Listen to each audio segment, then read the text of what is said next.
안녕하세요. 크리스천 영성학교를 운영하는 신목사입니다. 오늘은 당신의 생각을 조종하는 놈들이 있다는 점을 한번 생각해 보겠습니다. 몇 년 전에 출간한 신작 호모 데우스에서 유발 하라리 히브리대 역사학과 교수가 예언하는 미래는 구글이 신이 된 세상이다 라고 했어요. 빅데이터 알고리즘이 인간의 모든 것을 알고 모든 것을 예측하게 된다면 인간은 빅데이터의 결정에 의존하게 될 가능성이 크다고 했습니다. 말하자면 인류가 빅데이터라는 새로운 종교에 종속될지도 모른다는 설명이죠. 그래서 충분한 데이터와 컴퓨팅 성능이 뒷받침된다면 우리는 나 자신보다 나를 더 잘할 수 있는 알고리즘을 창조할 수 있고, 그 권위는 나에게서 알고리즘으로 옮겨가고 알고리즘은 내 욕망을 이해하고 내 결정을 예측하며 나 대신 더 나은 선택을 할 수 있다고 했습니다. 참 두려운 일이죠. 저는 이 기사를 읽으면서 컴퓨터가 인간을 지배하는 가상세계를 보여준 영화 매트릭스가 떠올랐습니다. 그러나 그 영화에서 말하는 내용이 개연성은 있지만 피부로 느끼지 못하는 한계도 같이 경험했어요. 그러나 이 기사는 컴퓨터가 지배하는 삶이 점점 현실이 되어가는 위협감을 더 가깝게 느끼게 해주고 있습니다. 인터넷을 지배하는 구글과 같은 IT 검색 회사가 전 세계 인구의 데이터를 독점하여 그가 축적해 놓은 데이터를 바탕으로 합리적이고 과학적인 선택을 대신해주는 미래가 점점 가까워지고 있죠. 그래서 구글과 같은 데이터를 독점한 IT 검색 회사가 인간의 생각에 군림하고 지배하는 세상이 된다는 게 더 이상 꿈이 아닌 세상이 되어가고 있습니다.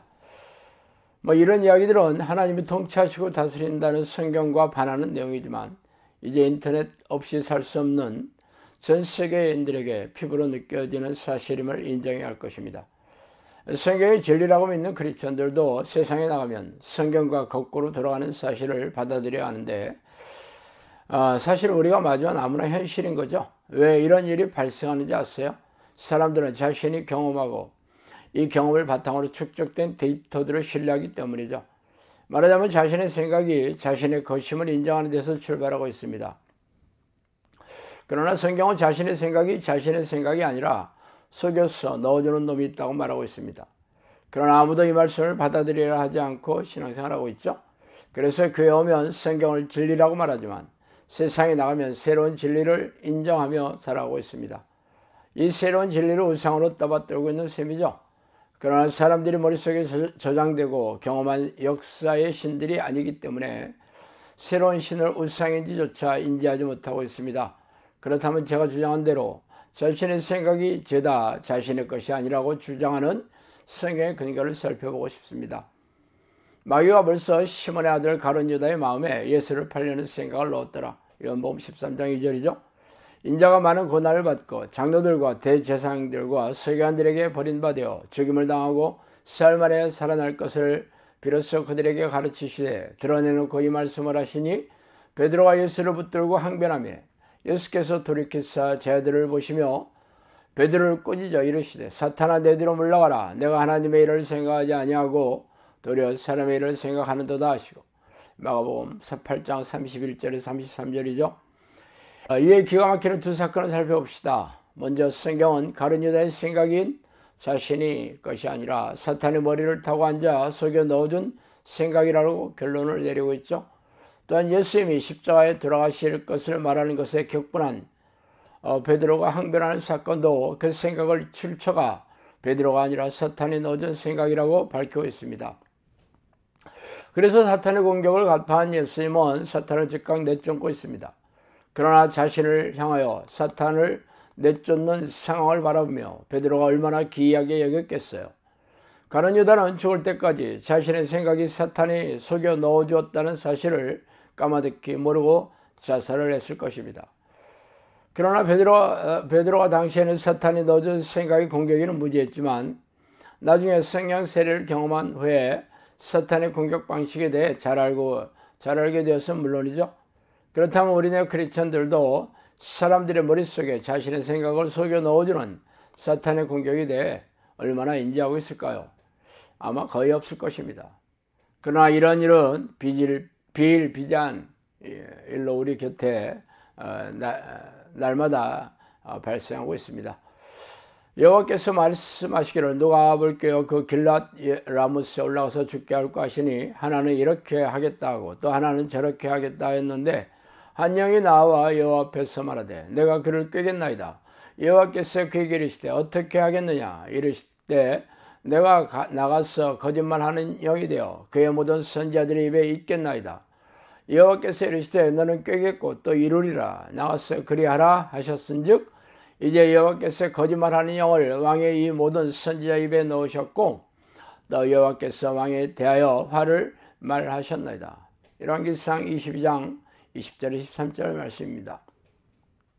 대저 여호와께서 깊이 잠들게 하는 영을 너희에게 부어주사 너희의 눈을 감기게 하셨음이니 그가 선지자들과 너희의 지도자인 선견자들을 덮으셨음이라.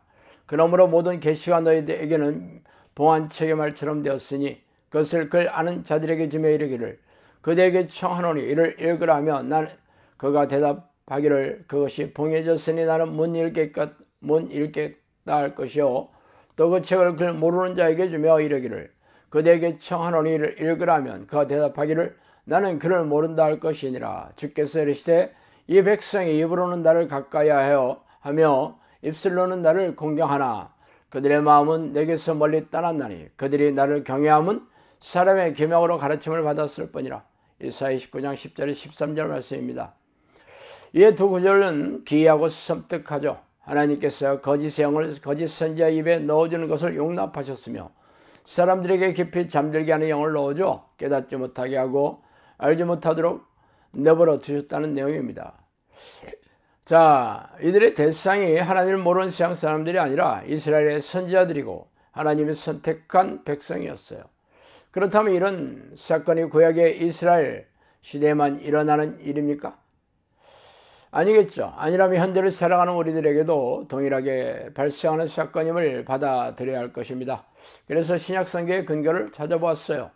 이것은 이상한 일도 아니니라. 사탄도 자기를 광명의 천사로 가장하나니 그러므로 사탄의 일꾼들도 자기를 의의 일꾼으로 가장하는 것이 또한 대단한 일이 아니니라. 그들의 마지막은 그 행위대로 되리라. 고린도후서 11장 14, 15절입니다. 악한 자의 나타남은 사탄의 활동을 따라 모든 능력과 표적과 거짓 기적과 불의의 모든 속임으로 멸망하는 자들에게 있으리니 이는 그들의 진리의 사랑을 받지 아니하여 구원함을 받지 못함이라. 이러므로 하나님이 미혹의 역사를 그들에게 보내사 거짓 것을 믿게 하심은 진리를 믿지 않고 불의를 좋아하는 모든 자들로 하여금 심판을 받게 하려 하심이라. 데살로니가후서 2장 9절 12절 말씀입니다. 성경은 사람들의 생각을 속여 넣어주는 귀신을 미혹의 영이라고 말하고 있습니다. 미혹이라는 말은 속인다는 뜻입니다. 그러므로 속이는 영들은 사람의 머리를 타고 앉아 자신의 생각을 넣어줘 속이고 있죠. 그렇다면 어떤 사람들이 속임을 당합니까? 죄를 짓는 모든 사람들을 속고 있다고 봐야 되겠죠. 귀신들은 죄의 덫을 놓고 부추겨 죄를 짓게 하는 게 그들의 목적입니다. 죄의 덫을 밟으면 불행에 빠져 고통스럽게 되어 생명과 영혼을 사냥당하기 때문이죠. 죄의 목록은 성경에도 수도 없이 나오고 있죠. 탐욕과 방탕을 비롯해서 미움, 시기, 질투, 교만, 불신앙, 음란, 분노, 짜증, 걱정, 염려, 두려움, 불안, 좌절, 의심 등 하나님이 싫어하는 말과 행동, 생각과 성품이 죄다 죄입니다. 그러므로 이런 생각이 사로잡혀 있다면 죄를 밥 먹듯이 짓고 있는 셈이죠.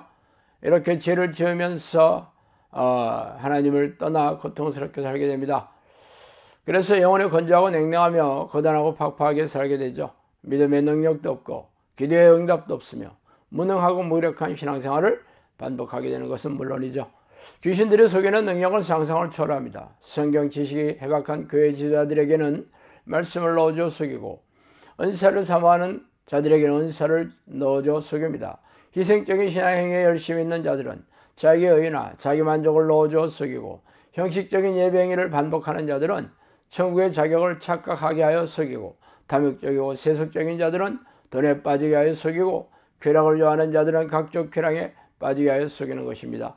그러므로 성령이 함께 하시는 증거나 변화, 능력과 열매가 없는 교인들은 죄다 속이는 영에 속고 있다고 봐도 무방합니다. 미혹의 영은 사람들을 두려워하지 않아요. 귀신들이 두려워하는 이는 오직 하나님밖에 없죠.